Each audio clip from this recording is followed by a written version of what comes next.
영국의 한 공항, 난 안 간다고 소리치는 젊은 여성이 있습니다. 이 여성은 저항해 보려 하다가 무서운 표정에 꼼짝도 않는 부모님의 얼굴을 보더니 마지못해 비행에 오르는데요. 그녀의 출국 게이트에 한국행이라고 써 있습니다. 어리둥절하게 갑자기 한국으로 와서 생활하게 된 그녀. 그녀는 여기서 180도 변해서 돌아왔다고 하는데요. 무슨 일일까요? 안녕하세요. 저는 영국에서 태어나고 자란 영국인 27세 아로나입니다. 저는 사실 얼마 전까지 정말 제가 생각하기에도 부끄럽게 인생을 허비하면서 보냈어요. 그러던 제가 먼 한국 땅까지 와서 제 자신을 다시 세우게 되는 계기를 맞았는데요. 한국과 한국인들에게 고맙다는 말을 하기 위해 이렇게 사연을 씁니다. 제가 불과 몇 년 만에 이렇게 바뀌었다는 게 저 자신도 믿어지지 않아요. 사실 저는 크게 부족함 없이 자랐습니다. 사업을 하시는 아버지와 어머니 덕에 풍족하게 살아왔죠. 사업이 다 그렇듯이 오르락 내리락 하긴 했지만 제가 딱히 돈 걱정을 하며 살아본 적은 없었던 것 같습니다. 그러다가 제가 완전히 집안을 말아먹을 뻔했죠. 너무 부족한 것 없이 세상 물정 모르고 엄마 아빠 그늘 밑에서 살아서 그랬을까요? 저는 크게 인생에 이루고 싶은 목표라든지 열심히 살아야겠다든지 하는 목적이 없이 살았던 것 같아요. 부모님은 풍족하게 지원해 주셨지만 바쁘셔서 크게 저에게 신경을 써주지 못하셨죠. 넉넉한 용돈. 그리고 바쁜 부모님 저는 자유롭기도 무료하기도 했습니다. 사실 처음에는 우쭐했어요. 사람들이 저를 부잣집 딸로 부르기도 하고 너는 불행할 일이 없겠다라고 부러워하기도 했거든요. 그러나 곧 저는 길을 잃었습니다. 크게 하고 싶은 것도 원하는 것도 없는 인생이었죠. 그렇게 심심하고 재미없던 와중에 한 남자아이와 가까워졌습니다. 저는 사립학교를 다녔기 때문에 위행거 있는 집 자식들과 잘 관리된 친구들이 많았죠. 그런데 그 친구는 달랐어요.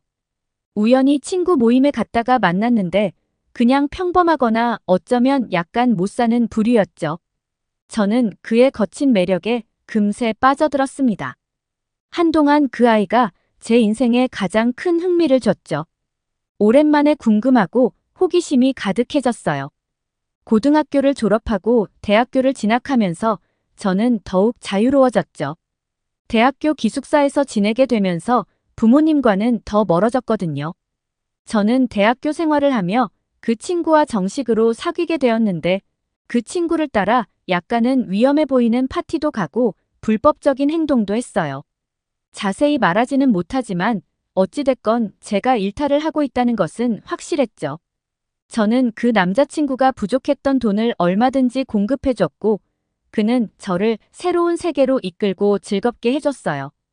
그러던 어느 날 부모님은 한 번도 하지 않으시던 이야기를 하셨어요.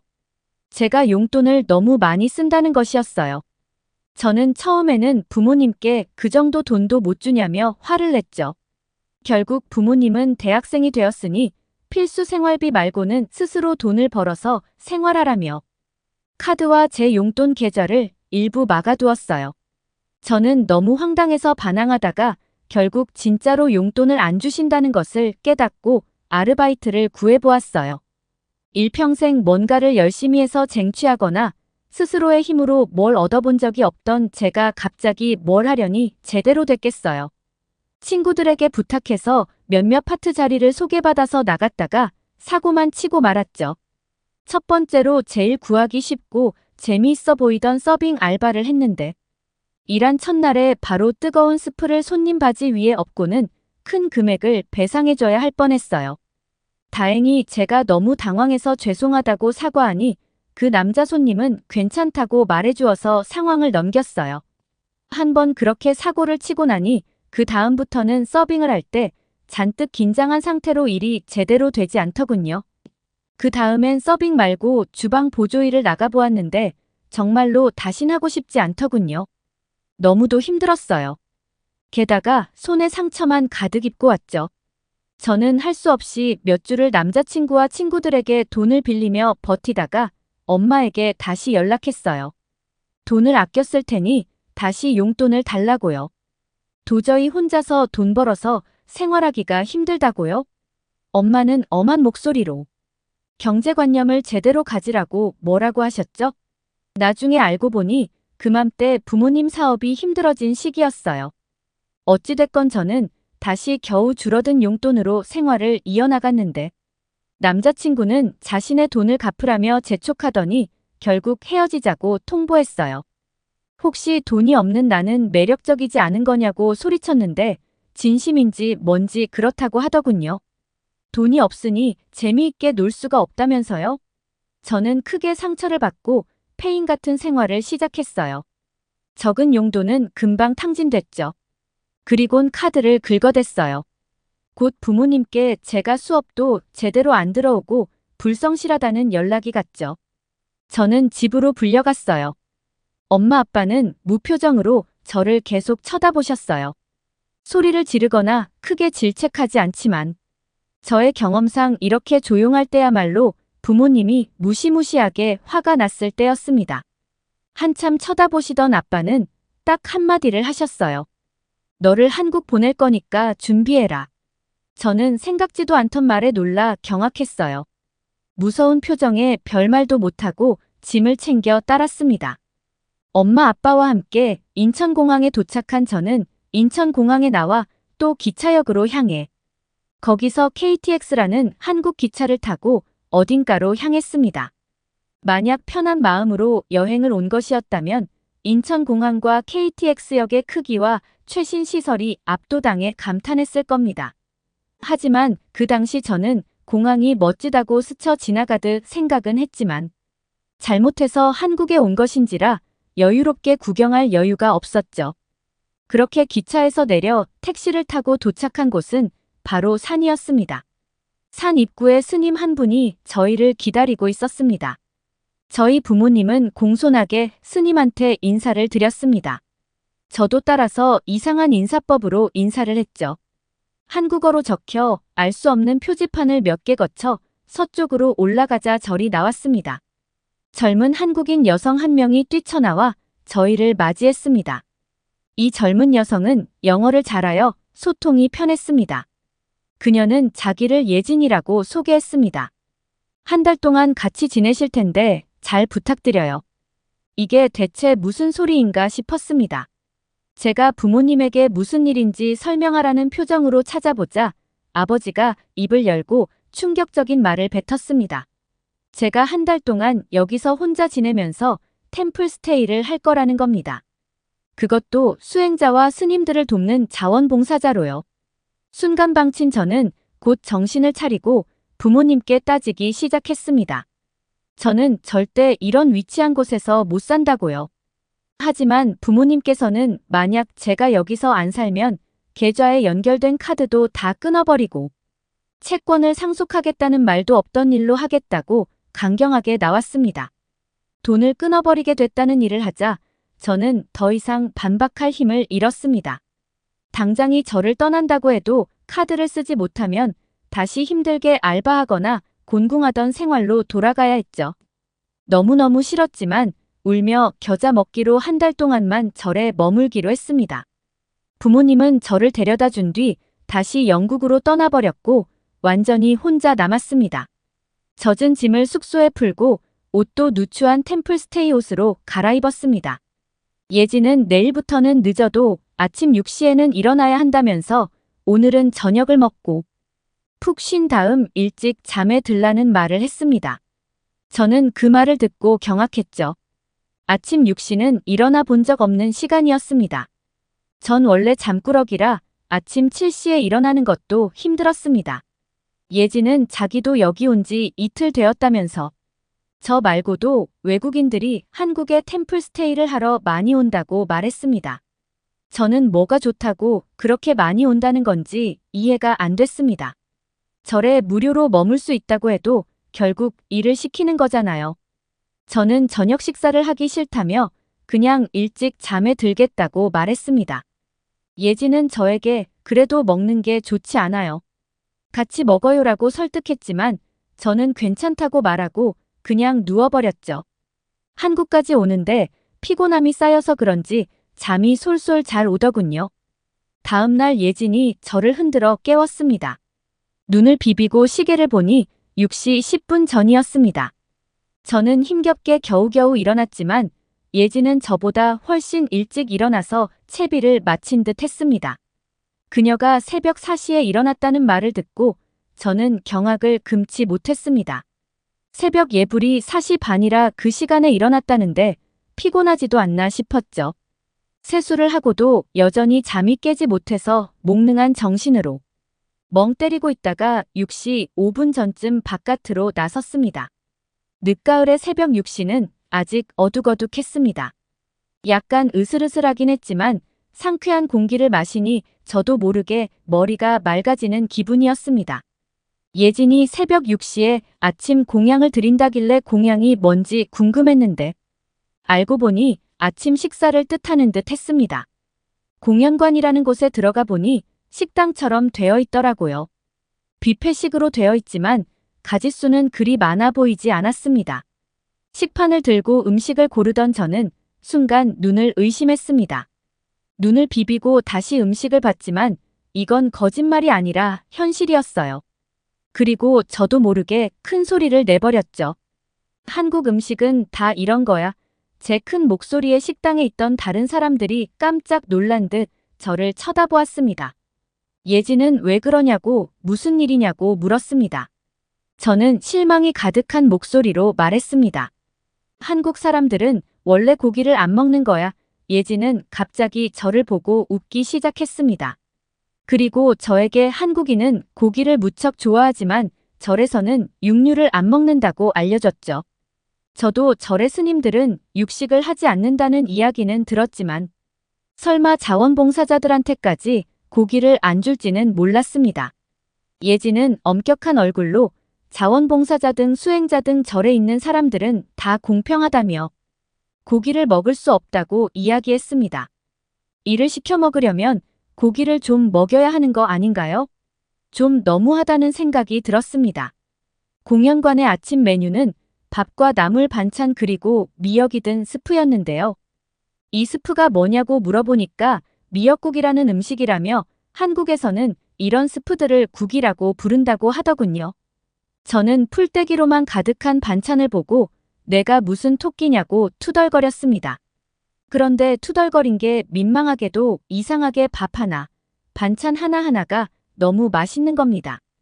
원래 저는 아침을 입맛 없다고 안 먹는 성격이었는데 어제 저녁을 안 먹어서 그런 건지 아니면 상쾌한 공기를 맡으면서 걸었기 때문인지 식욕이 돌더군요. 옆에 있던 예진이 미역국에 밥을 말아먹는 모습을 본 저는 예진을 따라해서 똑같이 해봤는데요. 밥이랑 미역국을 함께 먹으니 더 밥이 술술 잘 넘어가면서 속이 뜨끈뜨끈한 게 아주 좋았습니다.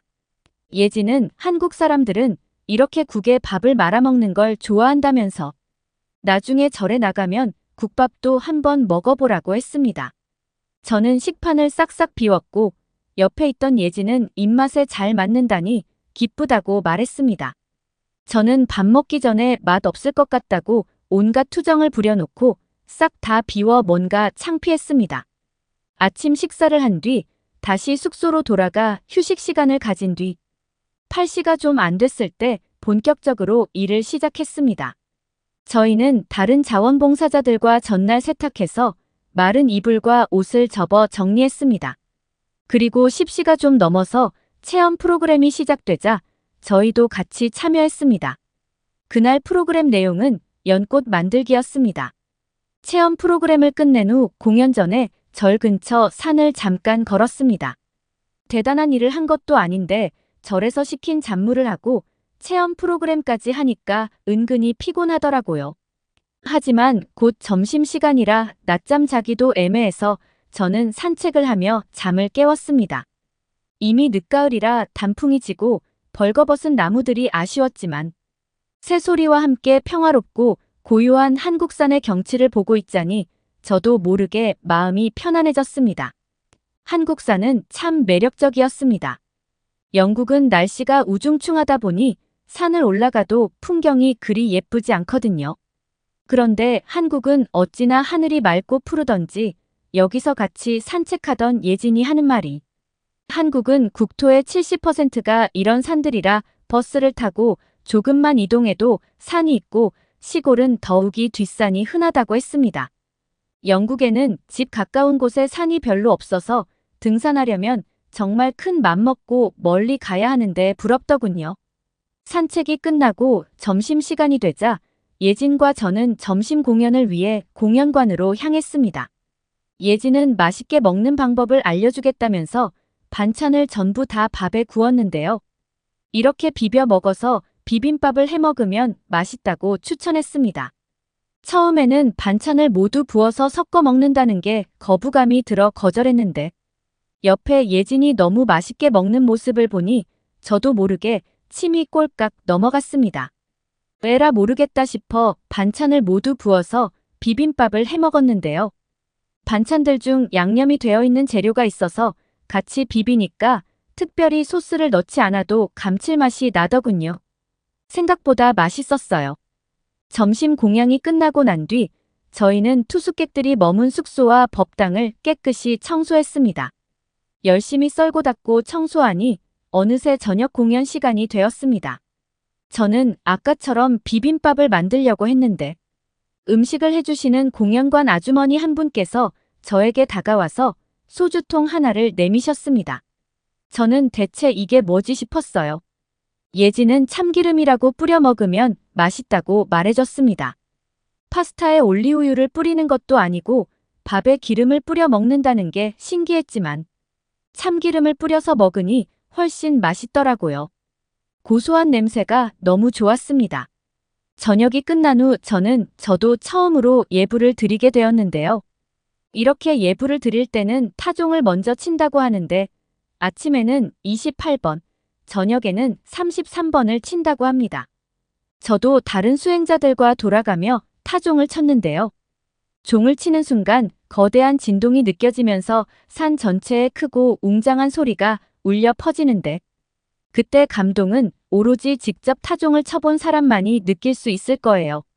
예불이 끝나고 저는 절의 스님과 함께 차담을 나눴는데요. 저는 주지 스님께 왜 우리 아빠가 저를 이곳으로 보냈는지 모르겠다고 말했습니다. 조수님은 그저 빙그레 웃으시며 시간이 지나면 자연스럽게 그 뜻을 알게 될 거라는 아리송한 소리만 했습니다. 저는 그 뒤에도 절에서 자원봉사를 하며 바쁘게 하루를 보냈습니다. 내일 아침 일찍 일어나 절의 일을 열심히 돕다가도 자투리 시간이 지나면 절 근처를 걷곤 했습니다. 처음에는 웬 시골에서 살아야 한다는 생각에 짜증이 나서 절을 자세히 살펴보지 않았는데 한국절에는 열어볼 것이 많았습니다. 자애로운 미소를 띤 불상들은 물론이고 세월의 흔적이 묻은 비석들과 석탑들 등등 절 안에도 볼거리가 참 많더라고요.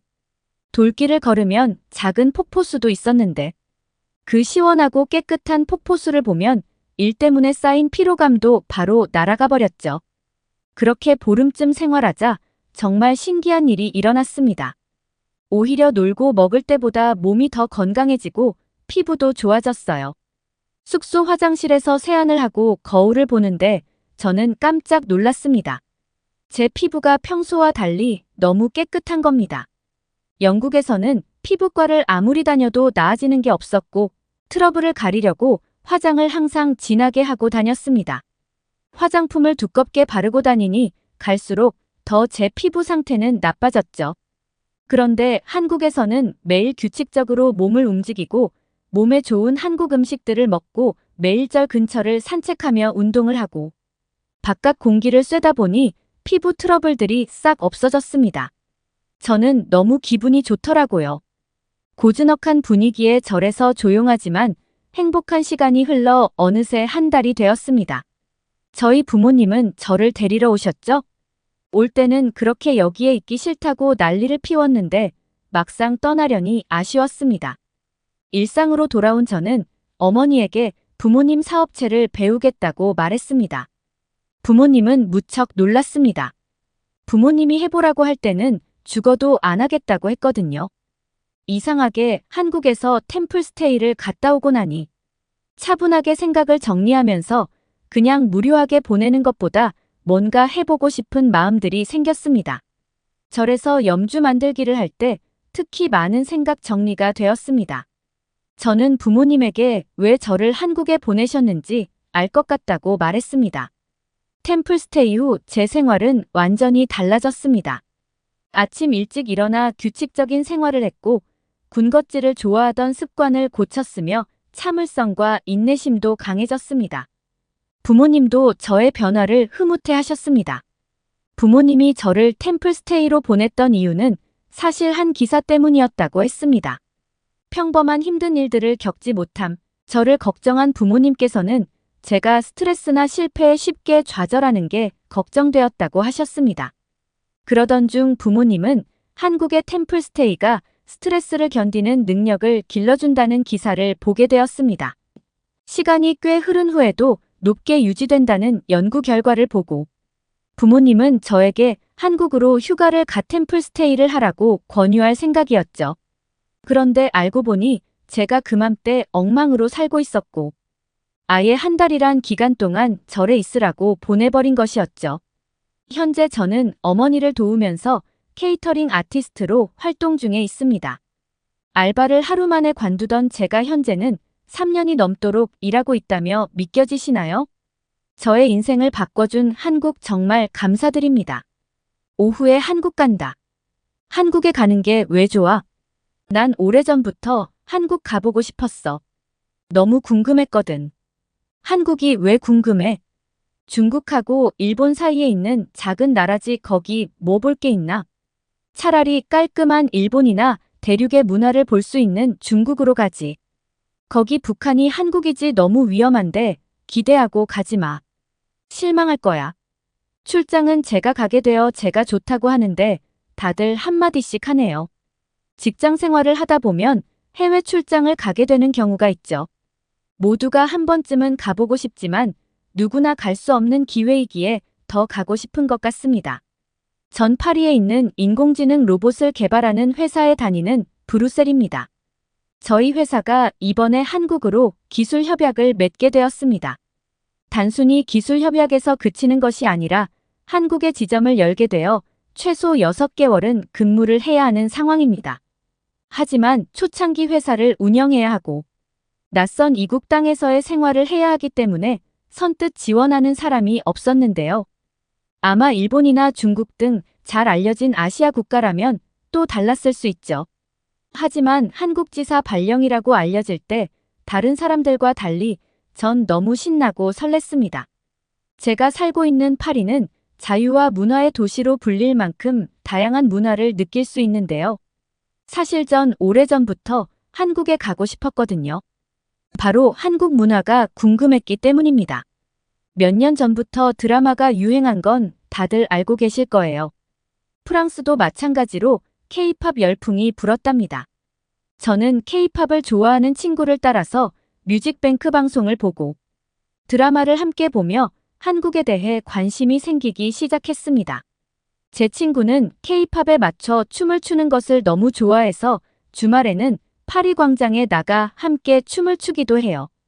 K-팝을 좋아하는 친구들이 모여서 함께 춤을 추는 것인데요. 같이 모여서 K-팝 노래를 듣고 춤을 추며 즐거운 시간을 보내는 것을 너무 좋아했습니다. 미국에서 BTS 열풍이 일어나며 그 기사를 프랑스에 많이 알리게 되었고 한국에 대해 관심이 생긴 사람들도 주변에 많아졌습니다. K-팝 콘서트가 되면 프랑스뿐만 아니라 주변국에서도 오기도 할 만큼 K-팝은 엄청나게 큰 인기를 끌고 있죠.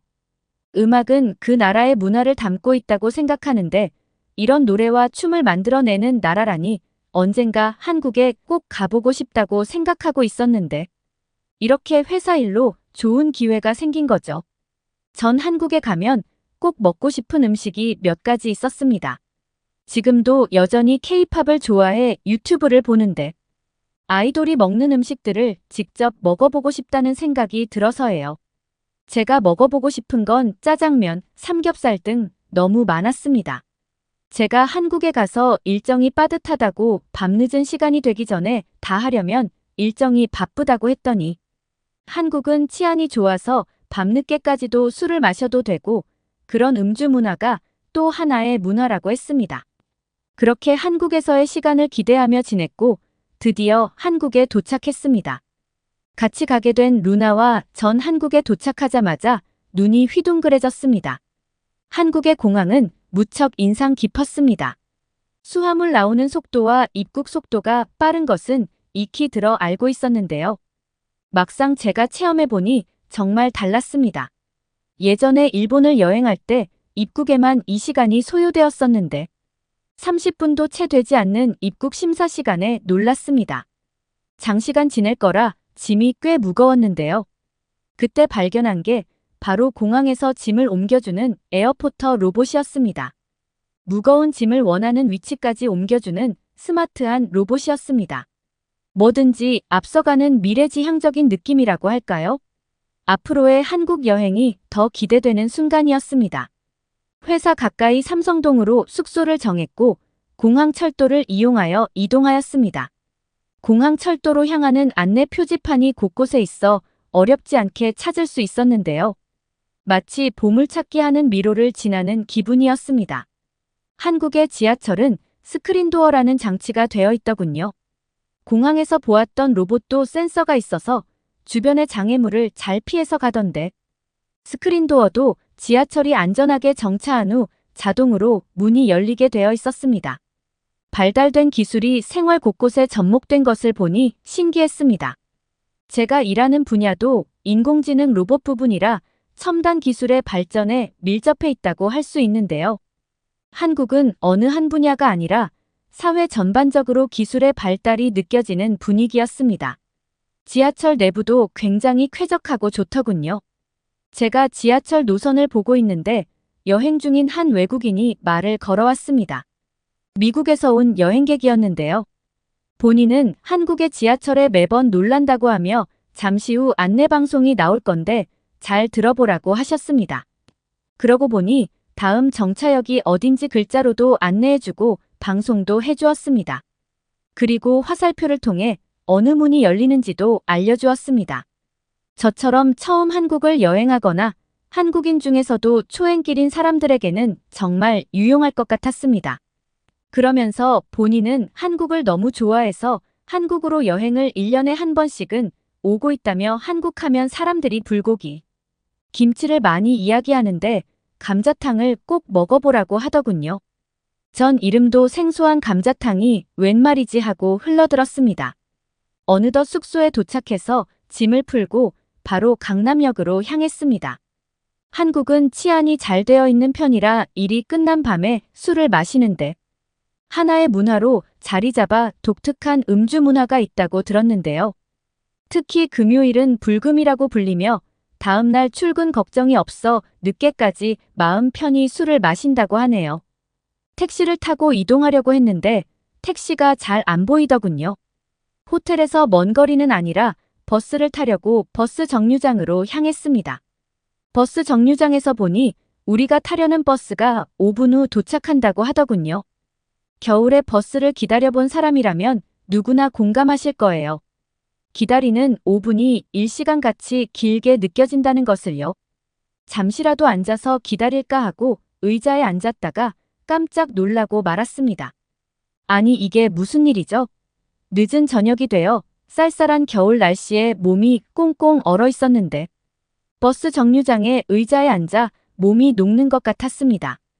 따뜻한 버스 정류장 의자라니 제가 너무 놀라니 곁에 있던 한 대학생이 온도를 잘하고 이야기해 주더군요. 추운 겨울 버스를 이용하는 사람들을 위해 설치했다고 하는데요. 겉으로 보기에 여느 의자와 다를 바 없었습니다. 저는 무슨 원리인지 궁금해 여기저기 살피기 시작했습니다. 뒤쪽에는 전기를 이용하는지 전선이 연결되어 있고 살펴보니 온도계도 있었는데요. 호기심 많은 엠막 안짜 온도가 올라가는 게 보였습니다. 한 번 앉으니 이런 천국이 없었습니다. 엉덩이만 따뜻해지는 게 아니라 온몸이 온기로 충전되는 것 같았습니다. 나중에 궁금해서 유튜브에 검색해보니 탄소나노 소재를 사용해서 골고루 따뜻해지고 강화 유리로 되어 있어 안정성도 높더군요. 시민들을 위한 온돌이 자라니 기발한 아이디어와 배려의 문화가 느껴졌습니다. 한국 사람들은 불금에 삼겹살과 소주를 먹는다는 유튜브 방송을 보고 정말 먹어보고 싶었거든요. 삼겹살집에 도착하자 이미 테이블마다 삼삼오오 모여 술잔을 기울이는 사람들이 보였습니다. 고소한 고기 냄새와 정겨운 이야기 소리의 분위기가 너무 좋았습니다. 사장님, 여기 삼겹살이요? 삼겹살이라는 발음이 너무 어려웠지만 직접 주문해보고 싶었는데요. 잠시 후 나온 불판과 두툼한 고기는 시간을 뺏기에 충분했습니다. 입안은 베이컨이 두꺼워진 것 같다며 신기하게 보았습니다. 본격적으로 불판 위에 삼겹살을 올려 굽기 시작했는데요. 고기가 익어가는 비주얼과 고기 냄새에 점점 흥분되었습니다.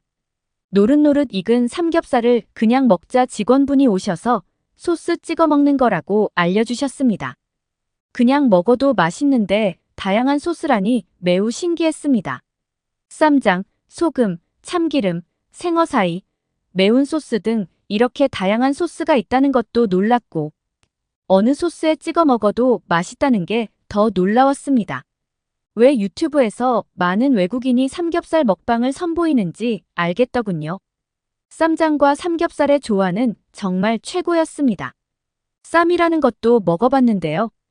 야채와 고기의 밸런스가 어찌나 적절하게 어울리던지 정말 건강하게 맛있었습니다. 루나는 이 베이컨은 우주 최고라며 한국인들은 어떻게 하면 더 맛있게 먹을지 연구하는 연구자 같다며 박수를 쳤죠. 삼겹살집 사장님은 예전에 원래는 세겹살이라고 불렀다며 1931년에 조선요리제법에서 삼겹살로 불렀다며 삼겹살에 대한 유래도 알려주셨습니다. 식탁마다 있는 화요라니 직화구이를 이렇게 식당에서 맛보는 게 정말 신기했습니다. 삼겹살과 같이 먹는 소주는 정말 먹어본 사람만 아는 그 맛이더군요. 리스키나 보드카보다 맛이 강하지 않아서 더 좋더라고요.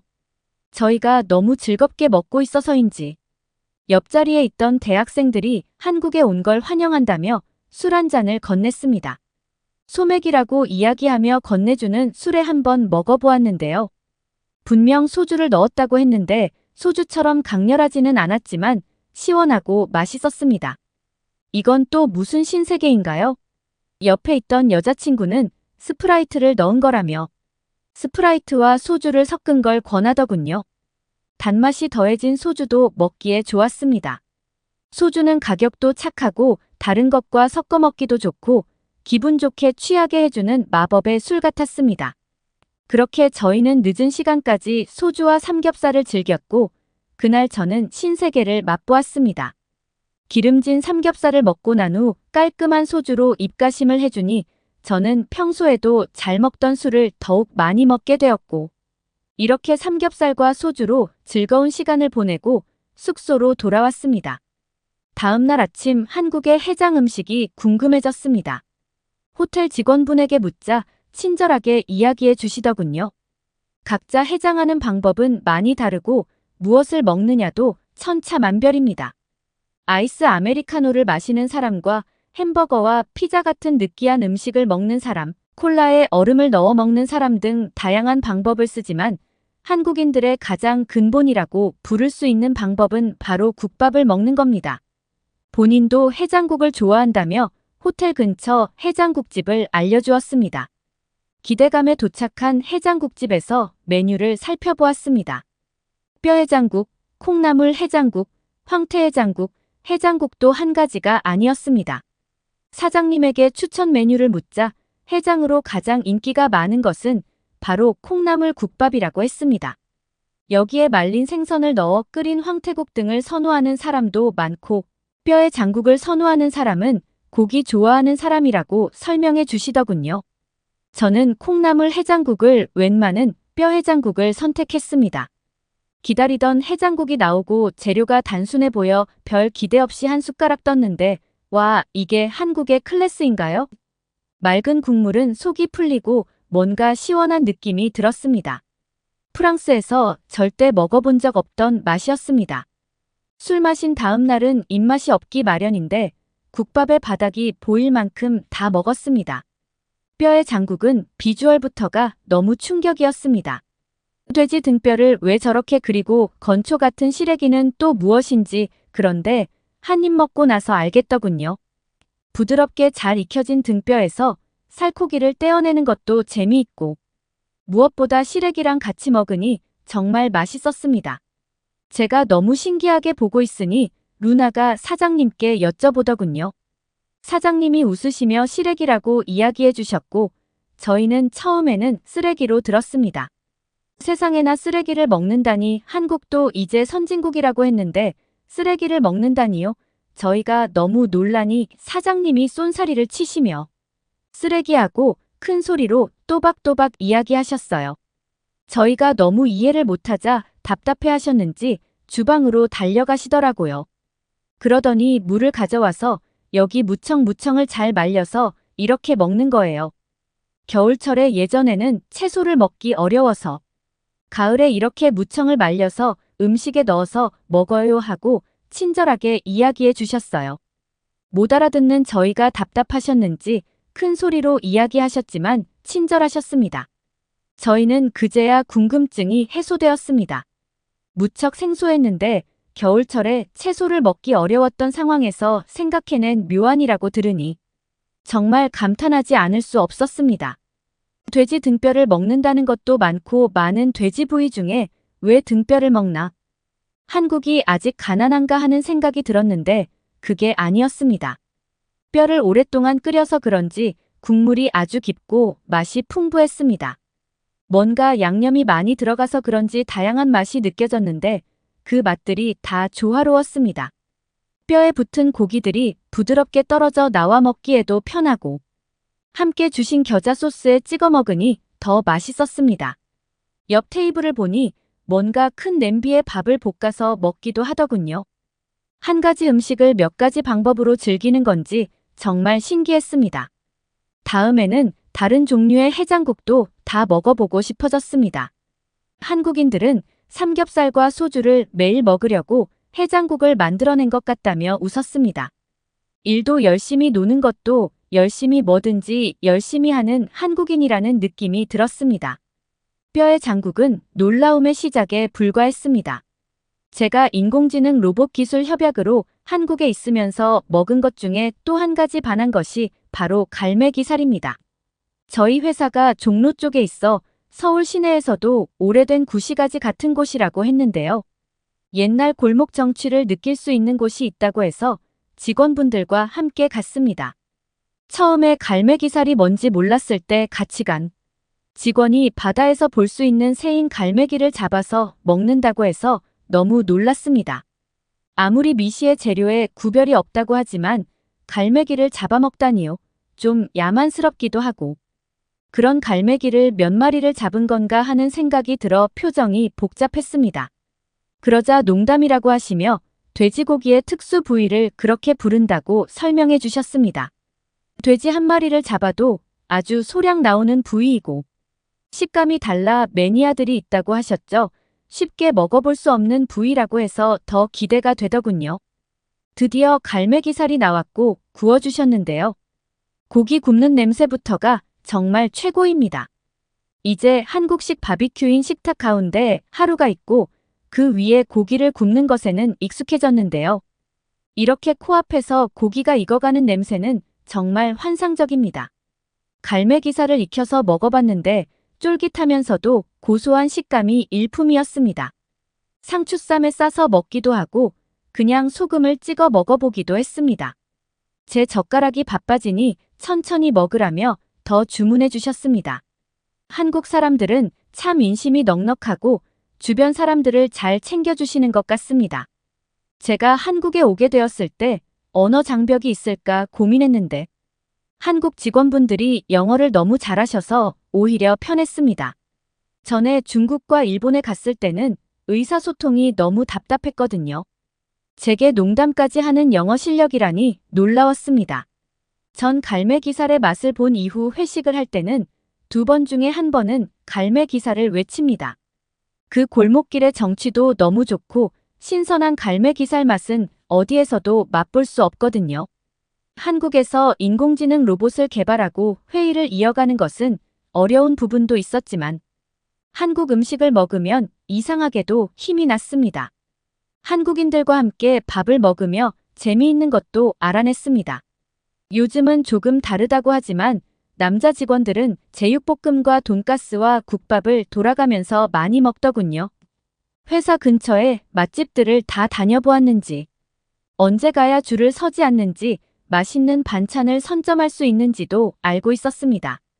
힘든 회사 생활에서 함께 밥을 먹는 시간들을 즐겁게 보내는 것 같았습니다.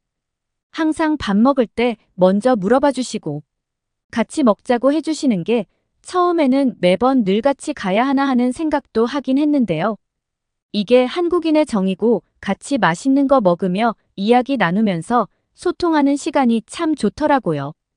왜 한국인들이 밥 먹자라는 말을 많이 하는지도 이해가 되었습니다. 한국에서의 일도 일이지만 한국 음식을 먹으며 나누었던 이야기들을 통해 한국인들의 따뜻한 마음과 정을 느낄 수 있었습니다. 살아온 환경이 문화가 다르다고 하지만 진심으로 사람을 마음으로 챙기고 위하는 건 어디에서나 진심으로 통하기 때문입니다. 다음에 다시 한국에 올 일이 있다면 저는 꼭 자원해서 오고 싶습니다. 일이 아니더라도 나중에 사랑하는 사람이 생기면 한국에 같이 오고 싶습니다. 맛있는 음식을 보면 사랑하는 사람이 생각난다고 하잖아요. 같이 맛있는 음식을 먹고 좋은 경험을 하며 관계가 더 깊어지고요. 그러기에는 한국이 딱 적격인 것 같습니다. 다음에 제 연인과 함께 다시 한국으로 갈 날이 빨리 돌아왔으면 합니다.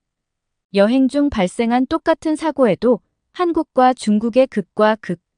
대체 인간이라는 존재는 같은 현상을 보고도 다른 생각을 할 수밖에 없는 존재입니다. 각자마다 갖고 있는 가치관이나 사고방식이 다르기 때문인데요. 그런데 유독 한국인들에게는 모두가 공감하는 독특한 가치관이 있습니다. 어려운 사람을 돕자. 오늘 소개해드릴 사연의 주인공은 중국과 한국을 모두 방문하면서 충격적인 사실을 알게 되었다고 하는데요. 과연 그에게는 무슨 일이 있었던 걸까요? 네덜란드 남성의 사연입니다. 안녕하세요. 저는 네덜란드에서 살고 있는 30대 쿠제입니다. 문득 몇 년 전 제 중국 여행에서 있었던 일이 떠오르더라고요. 심지어 얼마 후에 비즈니스 문제로 가게 된 한국에서도 비슷한 일이 있었는데 그때 시민의식을 보고 매우 놀랐었던 걸 말씀드려 보려고 합니다. 당시 전 20대 후반이었고 친구들과 함께 여행을 떠나기로 한 상태였습니다. 원래 여행을 즐기는 편이었거든요. 함께 다니는 친구들도 이곳저곳 떠나는 걸 좋아하는지라 원래 여러 명소를 같이 여행하곤 했었어요. 이번 여행 장소는 어디로 갈지 고민 중이었죠. 그런데 문득 한 친구가 러시아가 어떻겠냐고 제안하더라고요. 특이한 온천 문화를 즐겨보고 싶어서 나쁘지 않겠다고 말했어요. 하지만 춥기도 너무 춥고 여유롭게 여행하기엔 환경이 조금 벅찰 것 같더라고요. 그래서 또 고민하던 중 이번엔 다른 친구가 아래에 있는 아시아도 괜찮을 것 같다고 얘기했어요. 아시아 하면 중국이 가장 먼저 떠올랐습니다. 중국은 땅이 넓은 만큼 굉장히 다양한 여행지가 있잖아요. 마치 지역마다 다른 나라에 온 것처럼 말이에요. 볼거리도 다양하다는 말이 자자하죠. 그렇게 우리는 부푼 마음을 안고 중국을 최종 여행지로 택했습니다. 우리는 중국에서 가장 큰 도시인 상하이로 여행을 갔습니다. 그곳은 매우 충격적이었어요. 상하이는 세계에서 가장 많은 컨테이너를 보유하고 있는 도시라고 하더라고요. 커다란 빌딩도 많이 있었는데 해운 산업도 크게 발달한 듯 보였습니다. 처음 눈에 들어온 건 도시를 감싸고 있는 뿌연 안개였어요. 처음에는 제가 알고 있던 안개인 줄 알았습니다. 그런데 공장에서 나온 연기 때문에 발생한 스모그라고 하더라고요. 특히 셋째 날부터는 너무 심해진 스모그 때문에 눈 쉽게 발견할 수 있었어요. 웃음과 마스크를 사용하는 사람들이 많이 있었던 거였죠. 결국 저희는 남은 일정을 뒤로 하고 즉흥적으로 다른 도시를 구경하기로 했어요. 너무 큰 도시만 아니면 스모그가 없을 거라고 생각했거든요. 그렇게 우리는 차를 빌려서 다른 도시로 향하던 중이었습니다. 그 순간이었어요. 갑작스럽게 옆 차선에서 웬 대형차가 끼어들었어요. 우리는 부딪힐 뻔했고 운전대를 잡은 친구는 사고를 피하기 위해 이리저리 핸들을 꺾다가 그만 차가 전복되고야 말았습니다. 아마 경찰을 빌린 게 문제가 된 듯 했죠. 해외에서 교통사고가 발생하니 모두 혼란스러운 상황이었습니다. 우리는 네덜란드에서도 무사고였거든요. 심지어 차가 전복까지 되니까 거의 죽는 줄 알았어요. 참고로 우리를 이렇게까지 만든 차는 정작 이미 멀리 가고 없는 상황이었습니다. 우리는 서로 다친 데가 없는지 살펴보았어요. 다행히 다들 다친 곳은 없는 듯 했죠. 운전하던 친구와 운전석 옆에 있던 친구가 많이 놀랐지만 말이에요. 그런데 일단 차가 엉망이 됐고 이 상황을 어떻게 해결해야 할지 다들 감이 잡히지 않았어요. 어디로 연락해야 하는지 아무도 몰랐습니다. 그래서 주위를 둘러보던 도중 동해에 작은 마을이 있었다는 사실을 알아냈어요. 정말 불행 중 다행이었죠. 그렇게 우리는 마을에 도움을 요청하기로 결정했습니다. 일단 차에서 짐을 다 빼놓고 가방이 엎어져서 완전 뒤죽박죽된 상황이었어요. 그것들을 다 정리하기엔 시간이 부족했죠. 근데 이 모습을 옆에서 보고 있던 마을에 한 아이들이 있었습니다. 전 용기 내서 그들에게 다가가 이 상황을 도와줄 수 있냐고 번역기를 사용해 말을 걸었어요. 그러자 아이들은 무심하게 고개를 끄덕였고 이내 제 핸드폰을 가져가 타자를 두드리더군요. 여기서 조금만 더 걸어가면 작은 파출소가 있어요. 우리가 지키고 있을 테니 다녀오세요. 우리는 아이들이 그렇게 선뜻 도와주는 모습이 너무 기특하고 고마웠어요. 한편으론 이렇게 어린아이들에게까지 도움을 받아야 하는 우리의 상황도 안쓰러웠지만 말이에요. 아무튼 그렇게 아이들에게 짐을 맡기고 우리는 무작정 도로를 걷기 시작했습니다. 그런데 아무리 지도를 찾아봐도 이 근처에 파출소가 보이지 않았어요. 게다가 도로를 걷는 거라서 옆에 차들이 지나다녀 위험했죠. 날이 어두워지면 다시 돌아가는 것도 불가능할 것 같았어요. 우리는 아이들이 너무 어려서 무언가 착각했다고 생각했죠. 시간이 20분 조금 넘게 흘렀고 이미 정신적으로도 신체적으로도 필요했던 우리는 결국 마을 어른들에게 다시 물어보기로 결정하고 걸어왔던 길을 다시 되돌아가고 있었습니다. 아이들이 거짓말을 했으리라고는 전혀 예상도 못한 채로 말이에요. 이때 선두로 가고 있던 한 친구가 소리를 지르며 얼른 뛰라고 하더군요. 그래서 왜냐고 물으니까 그는 이렇게 대답했어요. 저들이 우리 짐을 훔쳐가고 있다고 말이에요. 놀라서 다들 뛰어가는데 코너를 돌아서 차가 전복된 그 장소를 바라보니 정말 마을 사람들이 우르르 몰려나와서 우리 차에서 우리의 짐을 훔쳐가고 있었어요. 심지어 지나가던 자동차도 도로에 차를 세운 뒤 저희들의 자동차를 뒤지고 있었습니다. 믿기지가 않았죠. 심지어 아이들은 이 모습을 키득대며 사진을 찍고 있더라고요. 어른들은 큰 포대자루를 가져와 마치 시장에 온 것처럼 우리의 짐을 모조리 쓸어 담는 모습이었어요. 우리가 소리를 지르며 뭐 하냐고 하자 그들은 눈도 꿈쩍 안 하더라고요. 그러곤 인내심을 더 담은 뒤 급하게 뿔뿔이 흩어지기 시작했습니다. 차를 타고 왔던 사람들은 이미 차를 타고 떠나간 뒤였고 마을에서 왔던 사람들은 각자의 집으로 돌아가 문을 잠가버리고 말았죠. 문을 두들겨도 보고 부실 듯한 기세로 밀어붙였지만 결국 문은 열리지 않았죠. 다행히 길을 나설 때 중요한 것은 챙겨서 나갔기 때문에 여권이나 지갑 같은 것들은 우리에게 있었어요. 하지만 정말 그것만 남아있고 우리에게 남은 건 아무것도 없었죠. 차는 정말 새 것처럼 많이 싹 비어 있었습니다. 우린 텅텅 빈 도로에 앉아 허탈한 마음에 눈물을 흘렸어요. 즐거운 마음으로 여행을 왔는데 이런 상황이 벌어졌다는 게 어이가 없고 최악이었죠. 상하이에 이어서 충격적인 상황의 연속이었습니다. 우린 어떻게든 검색을 해서 교통경찰을 알게 되었어요. 그렇게 교통경찰에 연락했죠. 하지만 경찰들이 도착하고 나서도 달라진 건 없었어요. 차를 타고 도망갔는데 어떻게 잡을 수 있냐며 오히려 되묻더라고요. 심지어 마을 주민들도 훔쳐갔다고 이야기했지만 저희들의 이야기를 한 귀로 듣고 한 귀로 흘려버리기까지 했습니다. 우리는 도저히 이해가 가지 않았어요. 경찰이면 이 문제를 어떻게 해서든지 해결해줘야 하는 거 아닌가요? 하지만 경찰도 말이 통하질 않더군요. 결국 우리는 짐을 찾지 못한 채로 네덜란드로 돌아올 수밖에 없었습니다. 더 이상 여행을 할 수 있는 기분이 아니었거든요. 그리고 다신 중국에 여행을 가지 않기로 결심했어요. 심지어는 아시아에 대한 혐오까지 생겨버리고 말았죠. 그만큼 그날 사건은 충격적이었어요. 갑자기 상사가 제게 오더니 이렇게 말하더군요. 저보고 한국으로 해외 출장을 가야 할 것 같다고 말이에요. 처음에 그 말을 들었을 때 중국에서의 악몽 같은 기억들이 떠올랐어요. 다시는 아시아에 가고 싶지 않았습니다. 하지만 인력이 없는 관계로 어쩔 수 없이 제가 가야 하는 상황이었죠. 그렇게 저는 억지로 한국에 가게 되었습니다. 이미 예전 사건 때문에 동양에 대한 좋지 않은 인식밖에 없었던 상태였거든요. 은근히 다들 친절하고 서비스도 좋았습니다. 해외 출장이지만 경복궁이나 광화문 같은 유명한 곳에 잠깐 들렀는데 사람들이 사진 찍어달라는 부탁도 흔쾌히 들어주고 정말 열정적으로 찍어줬어요.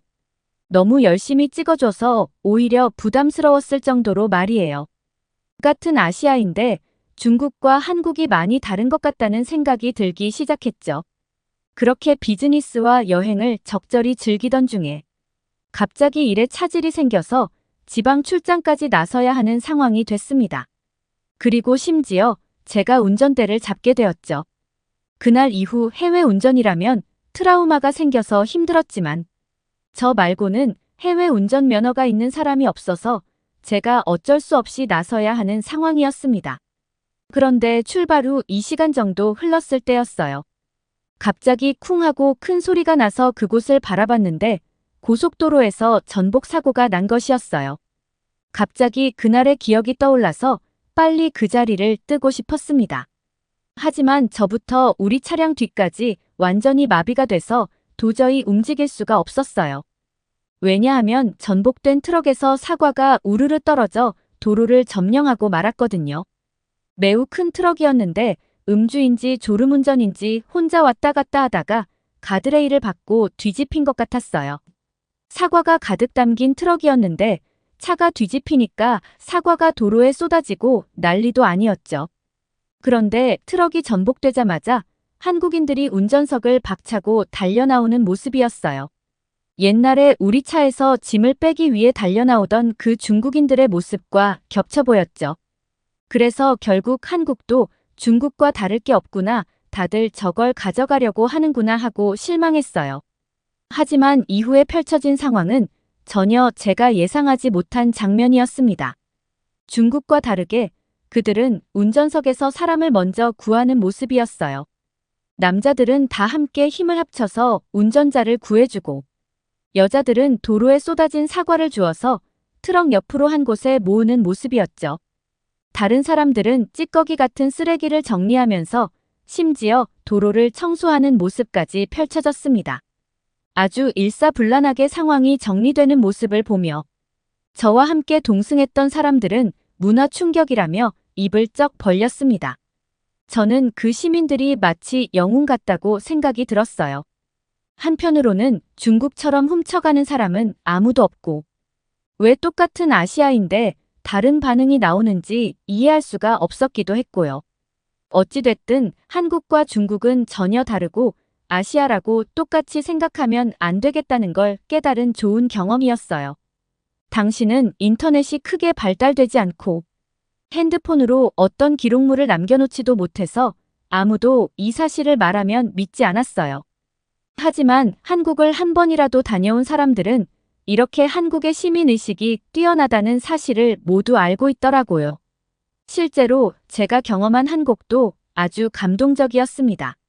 그날의 기억은 절대 잊지 못해요. 어떻게 보셨나요?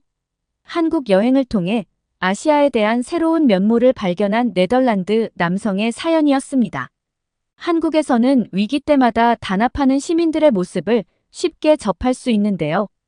몇 년 전에는 고장난 버스가 도로 위를 점령하고 있던 일이 있었습니다.